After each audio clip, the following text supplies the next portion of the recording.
Le journaliste politique Jean-Pierre Elkabbach est décédé à l'âge de 86 ans, ont annoncé mardi ses anciens employeurs, le groupe Canal+ et Europe 1, dont il fut une des grandes figures durant de longues années. Jean-Pierre n'est plus. Ma tristesse est infinie. Je perds un ami. La France, un journaliste brillant. Canal+ Group est triste ce soir.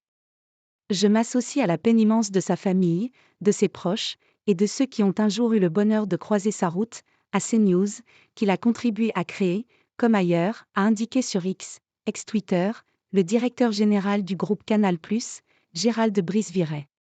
Delphine Ernotte a salué à la mémoire de celui qui fut avant elle patron de France Télévisions. Il aura raconté la politique et le siècle comme personne et amené le débat public dans tous les foyers, a-t-elle affirmé sur X.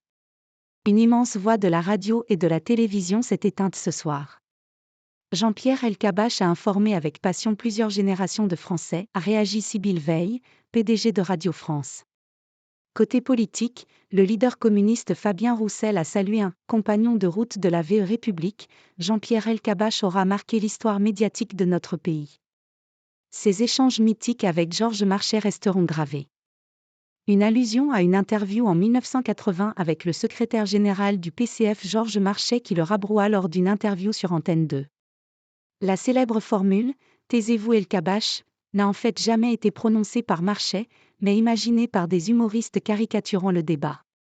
Fin 2022, il avait publié « Les rives de la mémoire » où il revenait sur son enfance, son parcours et ses nombreuses rencontres.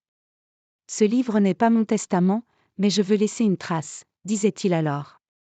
Entré à Europe 1 en 1981, Jean-Pierre Elkabbach avait quitté la station en 1993 pour prendre la tête de France Télévisions.